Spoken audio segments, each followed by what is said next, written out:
I would now like to introduce Dr. Susan Sarver, the Director of Workforce Planning and Development at the Buffett Early Childhood Institute. She will provide an overview of the report. Susan, welcome.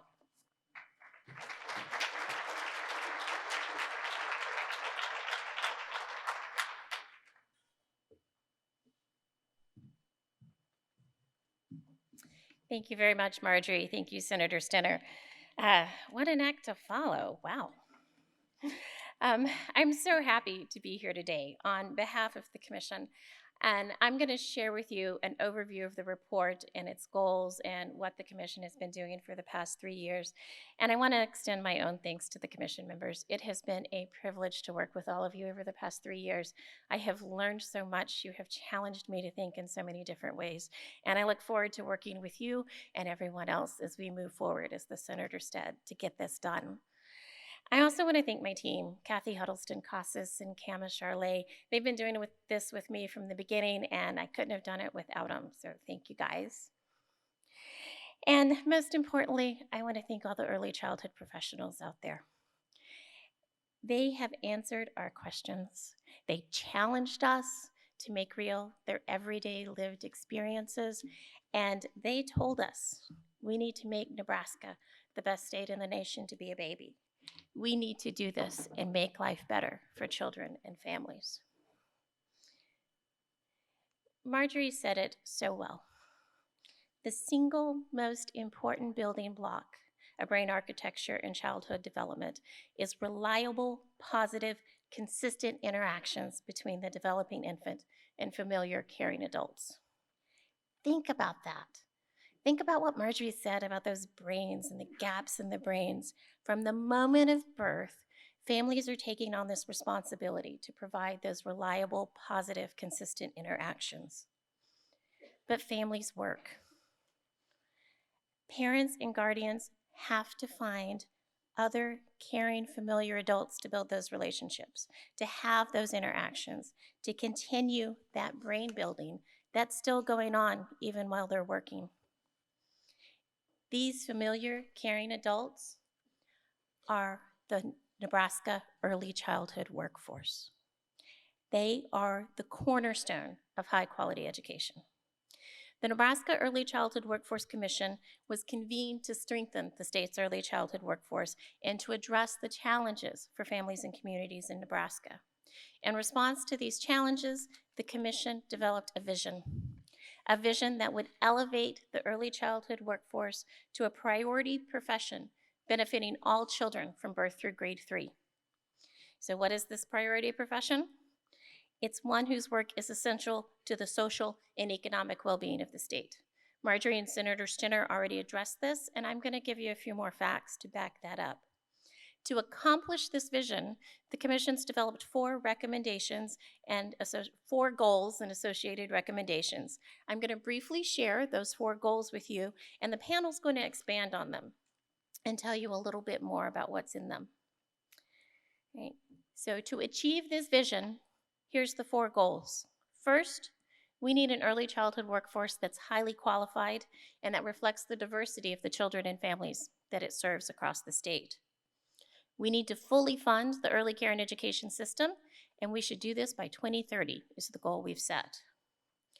We must inform, engage, and seek commitment from all Nebraskans. And finally, the Commission was really clear. The implementation's going to require collaboration, coordination, and communication across all sectors, engaging with communities across our state. These goals are designed to address some critical needs in our state, the needs of access, quality, affordability, and perception. I'm going to use the words of early childhood professionals from across the state to illustrate the current realities that they face and that our families face. And then I want to share with you the future that the Commission envisions when we fulfill these 4 goals. All the quotes I'm sharing are from Nebraska educators, and all of the pictures on these slides are also from Nebraska educators, but the words don't always match the slide. They're 2 different sets. We know that Nebraskans depend on early childhood professionals. These professionals have a really close connection with their families. As one professional said, I am usually the first to know when a woman in my town is pregnant because she has to get on the waiting list. I usually know before the grandparents and sometimes even before the fathers. These professionals are not only the cornerstone of high quality, they're the foundation for families and communities. This quote shows Nebraskans depend on these professionals. But you heard the senator say, and Marjorie say, 75% of children under age 6 live in a home where all parents are working. And many of these families can't find the care they need. Statewide, 4,000 Nebraskan parents were forced to leave a job, not accept a job, or change a job because of childcare problems. The commission envisions a future where every Nebraska family has access to high-quality early care and education, no matter where the family lives or their income. A future where families have confidence that every setting has a caring, reliable, consistent adult. These adults have specialized knowledge that they bring to work with them every day. Listen to the words of this one early childhood professional. Early learning people are specialists, and if other people could understand that all of these interactions you have are deliberate and intentional and purpose-driven, I just think they'd understand that that's the magic of preschool, kindergarten teachers, childcare providers. Teaching young children requires specialized skills, but the qualifications for early childhood professionals vary dramatically across settings. They depend more on the setting in which a child receives care and education than on the developmental needs of the child. We have so many excellent educators across our state, but the regulations and structures don't recognize their expertise unless they have a degree. And even then, the degree can range from a high school diploma to a master's degree, depending on the setting and the funding source. Some of our least stringent requirements are settings that serve our state's youngest children, our infants and toddlers.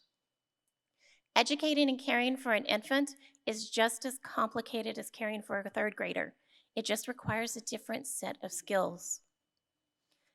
The commission envisions a future where qualifications are based on the developmental needs of children and consistent across the settings. For the family looking for the best option for the child, these specialized skills and knowledge should be a given, not a guess. When families have options to choose from, those choices should be based on their personal preferences, like a preference for an in-home environment or a preference for a program with religious affiliation. Choices made with confidence in the early childhood professional in that setting. Fulfilling Goal 1 will give Nebraska a highly qualified workforce across all settings.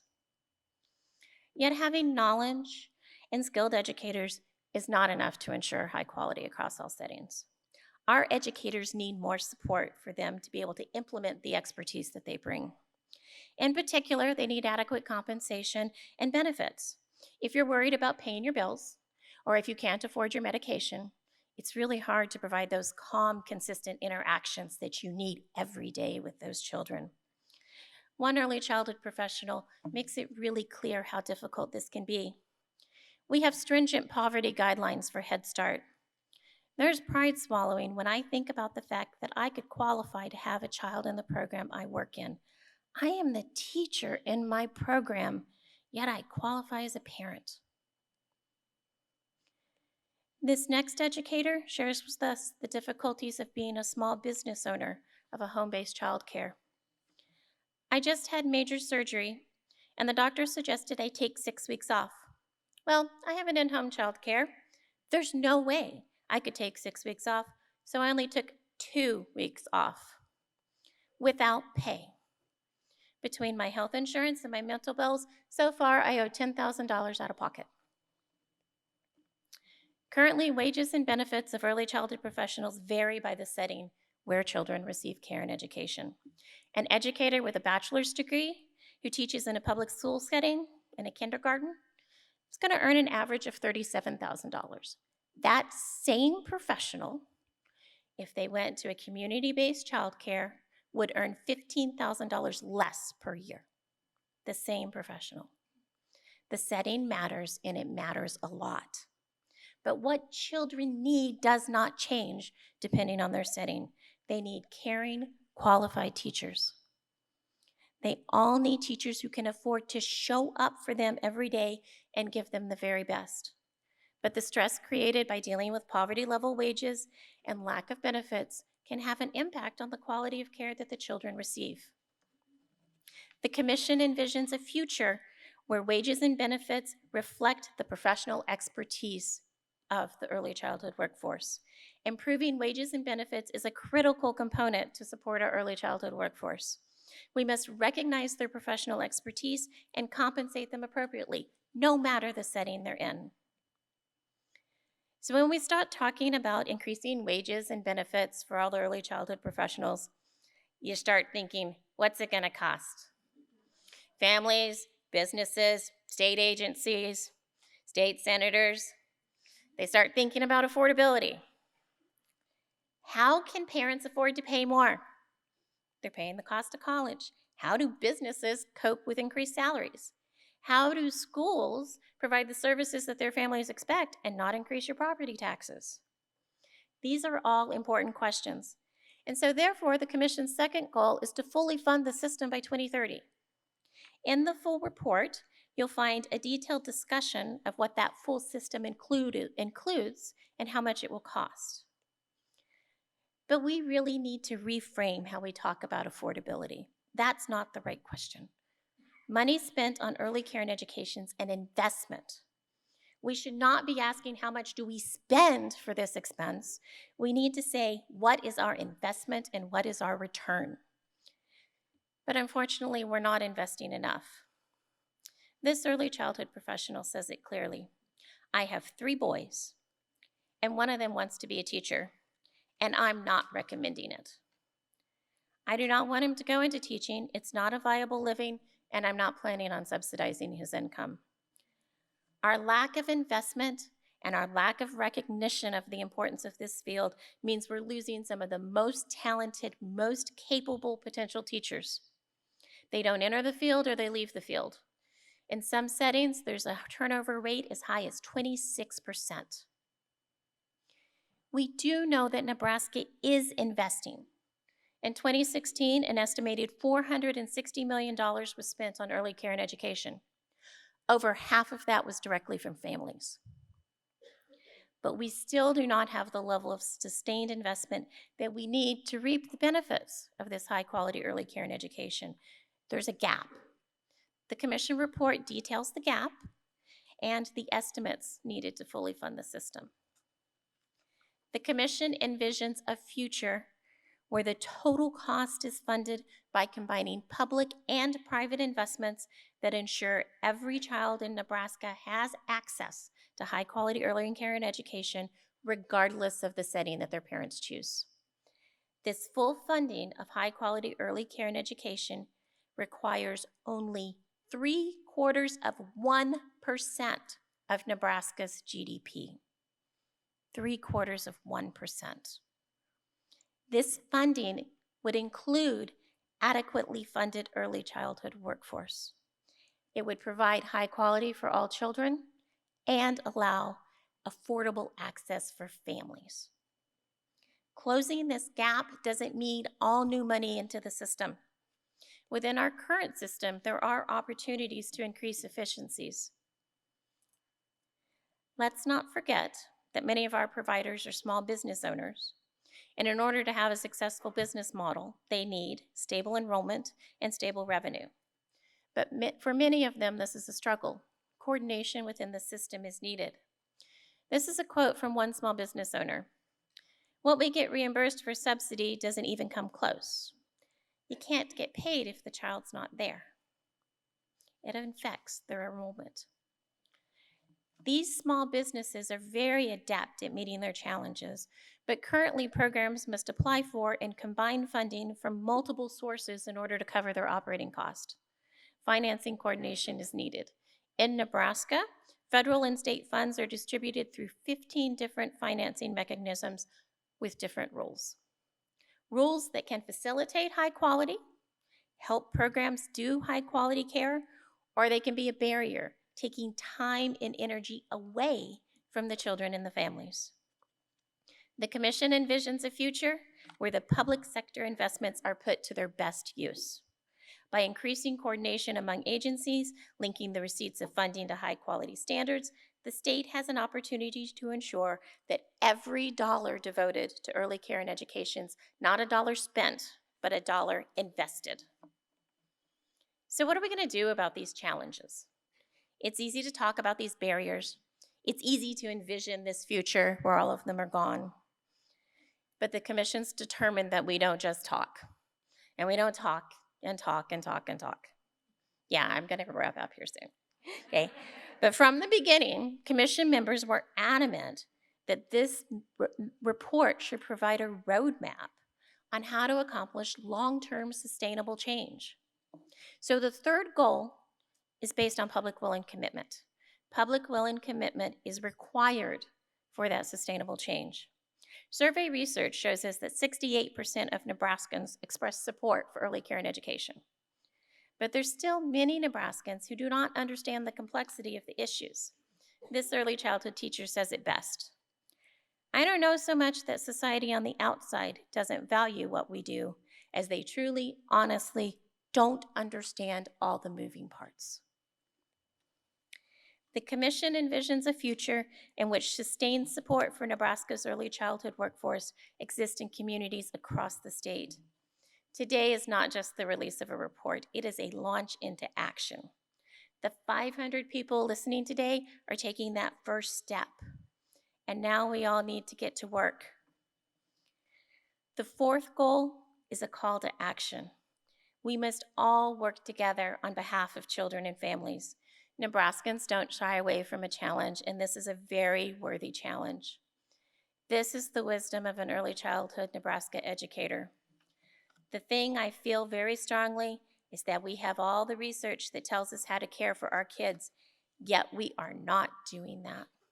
Our policies do not reflect what is best for our kids. The science is clear. We do know what is best. We can get to work to achieve the best for children and families in our states. Elevating Nebraska's early childhood workforce to a priority profession requires us to depart from our business as usual, to shift from old mindsets. It requires us to envision a Nebraska where all children have access to high-quality early care and education, no matter the settings that their parents choose for them. The Commission is asking you to join with us because all of this is within our reach. Please join with us as we elevate the Nebraska early childhood workforce.